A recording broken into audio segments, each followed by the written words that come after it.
Ai habal murah-murahan kasalamat saya Hikmah Jeni.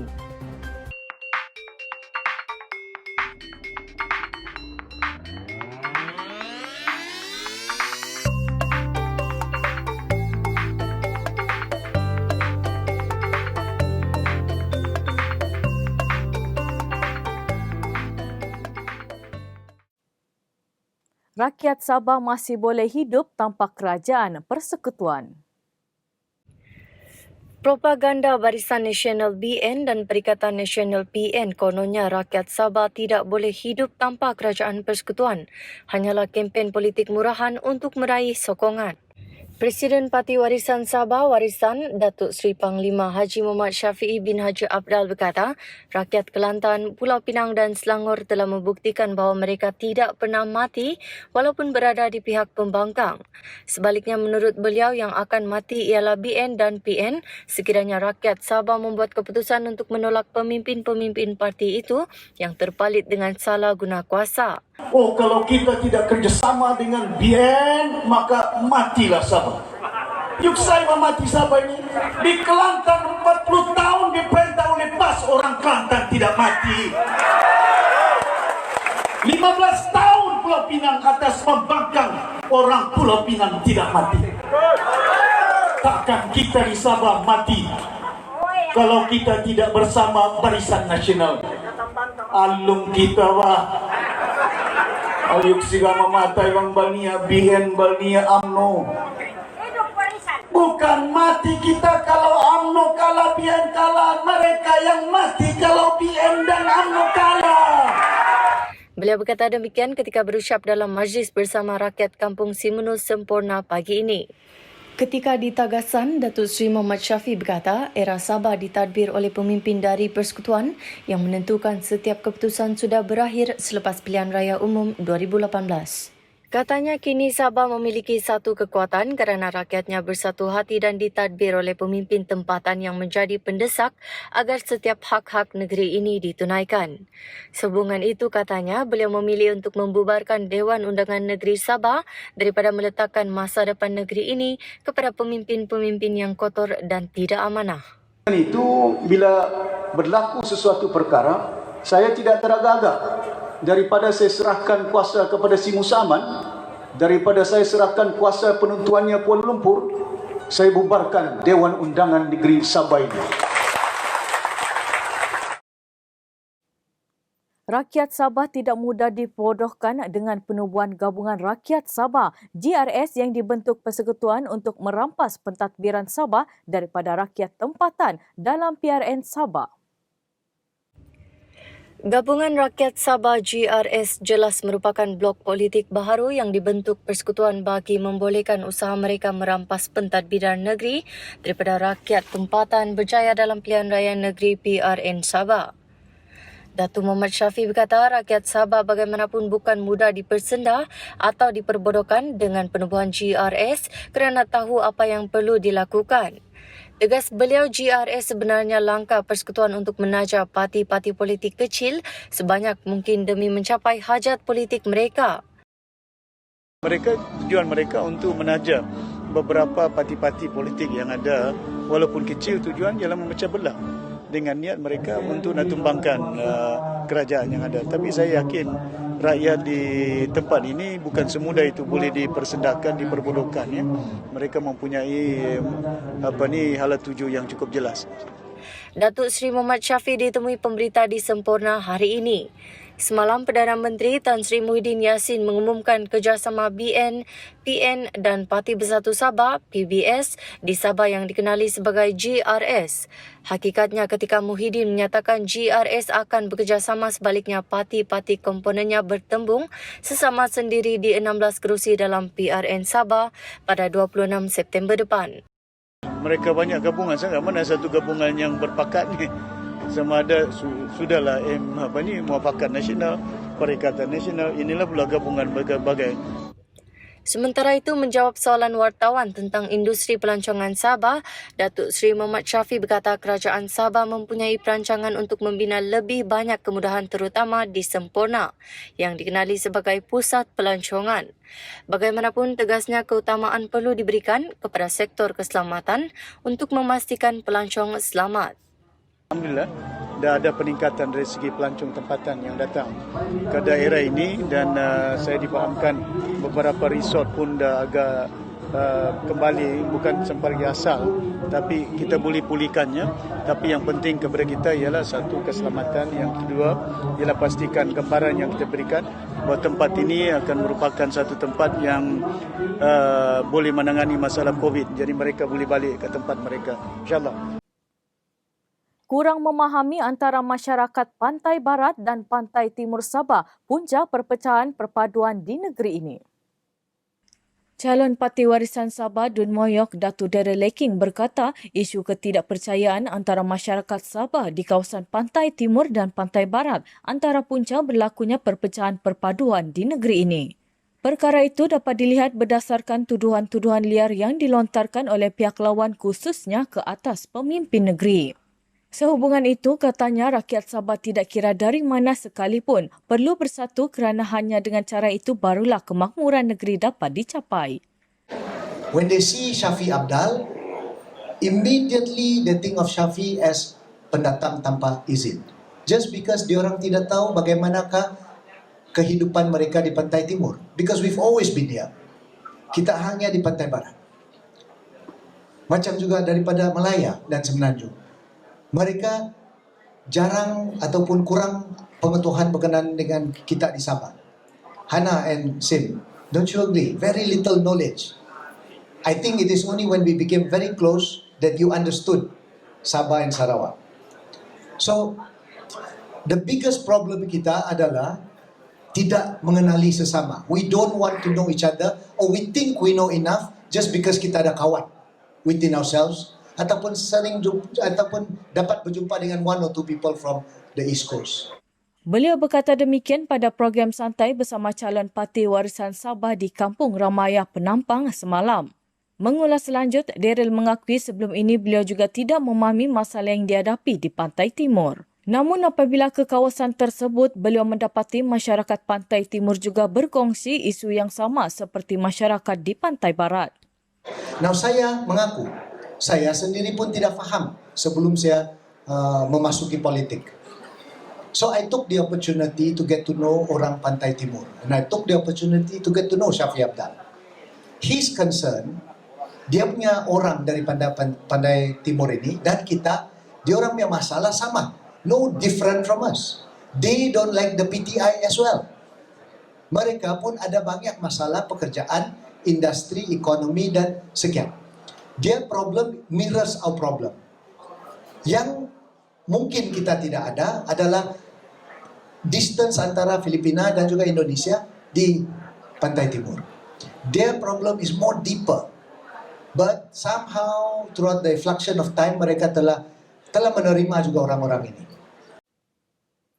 Penyandang kerusi Dun Kedamaian Datuk Ewan Benedik akan memastikan agenda pembangunan yang terkandung dalam Pelan Induk Pembangunan Kedamaian 2020-2035 dapat dijayakan.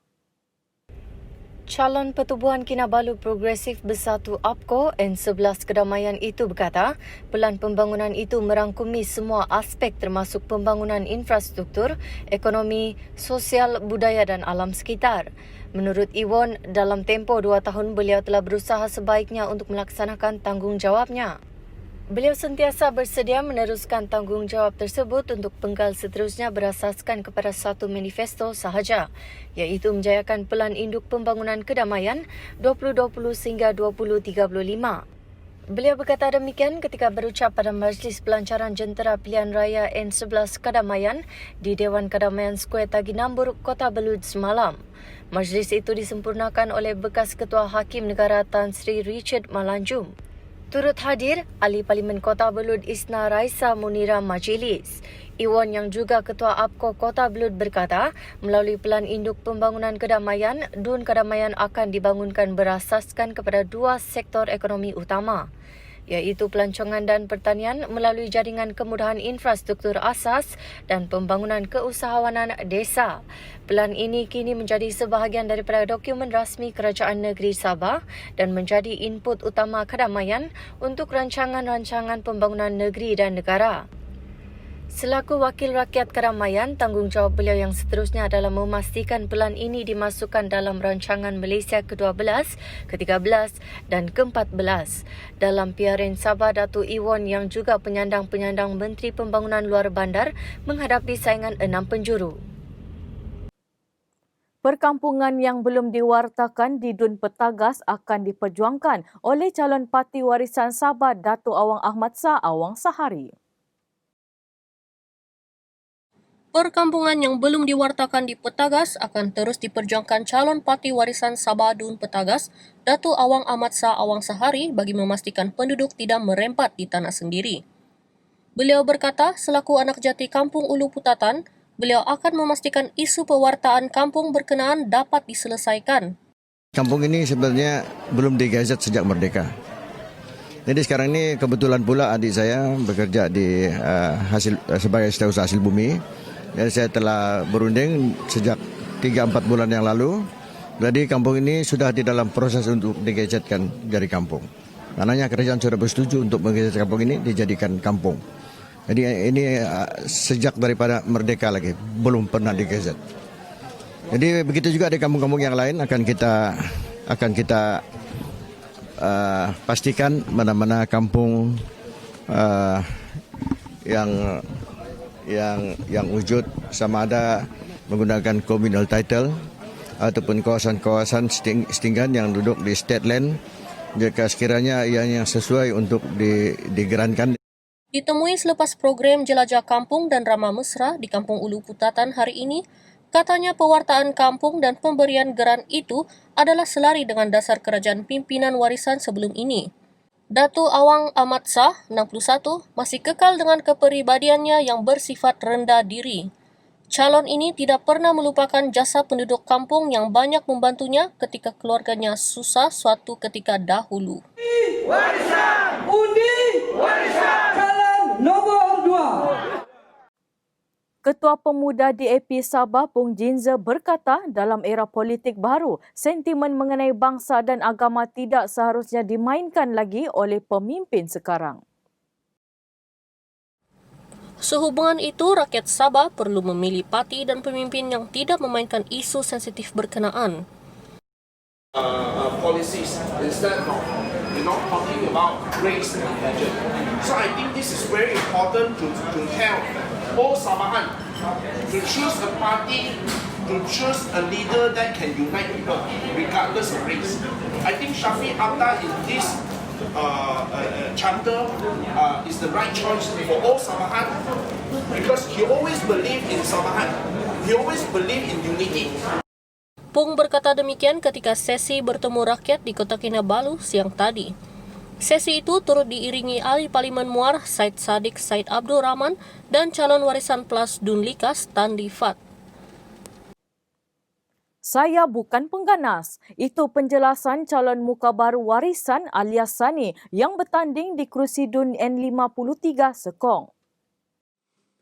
Calon muka baru warisan alias Sani yang bertanding di kerusi Dun Sekong mengakui beliau pernah ditahan tanpa perbicaraan mengikut akta pencegahan, namun tidak pernah dibuktikan kesalahan jenayah. Alias berikrar akan membuktikan beliau bukan pengganas seperti yang dihebahkan kerana dia tidak menyokong keganasan.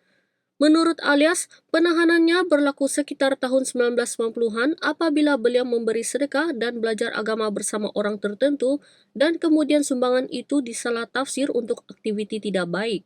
Alias membuat penjelasan itu ketika ditemui media selepas merasmikan gelanggang bola tampar di Kampung Bokara, Sandakan.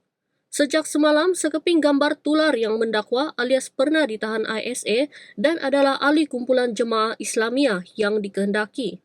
Alias berkata dia ditahan selama 4 tahun bermula tahun 2003 di Pusat Tahanan Kamunting dan di sana beliau lebih banyak mendalami agama. Katanya beliau juga tidak sempat berjumpa dengan ibu bapanya yang meninggal dunia ketika dia berada dalam tahanan. Keahlian Ketua Warisan Bahagian Keningau Datu Jack Nointin dalam parti dibatalkan serta-merta. Ia berikutan tindakan beliau yang bertanding atas tiket bebas di Dun Liawan dalam PRN Sabah. Setiausaha Agung Parti Warisan Sabah Datu Loreto Padua berkata keahlian pemimpin atau ahli parti warisan yang didapati bertanding atas tiket parti lain atau menjadi calon bebas pada PRN Sabah akan terbatal serta-merta.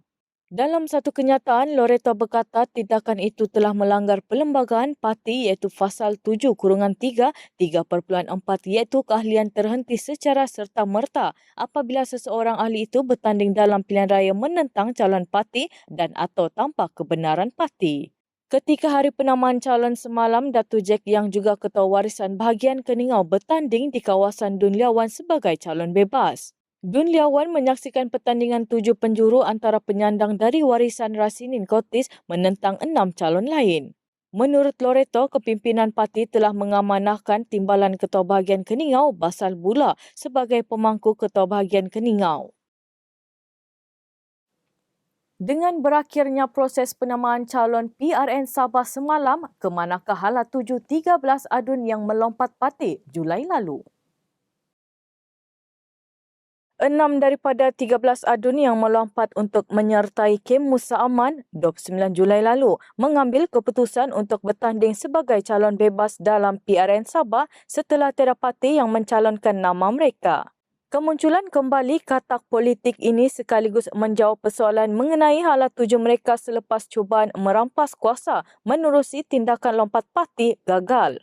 Mereka berhasrat mempertahankan semula kerusi Dun masing-masing atas tiket calon bebas. Yang dimaksudkan ialah Datuk Anita Baranting di Dun Tandek, Datuk Musbah Jamli, Dun Tempasuk, Datuk Masyung Bana, Kuamot, Datuk Sadi Abdul Rahman, Sukau, Abdul Rahman Kongkawang, Labuk dan Kenny Chua, Inanam. Dalam PRN Sabah ke-16 ini, kesemua mereka perlu berdepan dengan persaingan 5 hingga 10 penjuru. Di Labuk, Sukau dan Kuamot, penyandangnya terpaksa bersaing dalam pertembungan 5 penjuru. Sementara Dun Tandik dan Tempasuk menyaksikan persaingan 6 penjuru. Manakala di Inanam, Kenny berdepan persaingan 10 penjuru termasuk menentang bekas Ketua Menteri Tan Sri Chongka Kiat dari Parti Liberal Demokratik LDP. Saya Hikmah Juni, Maksukul.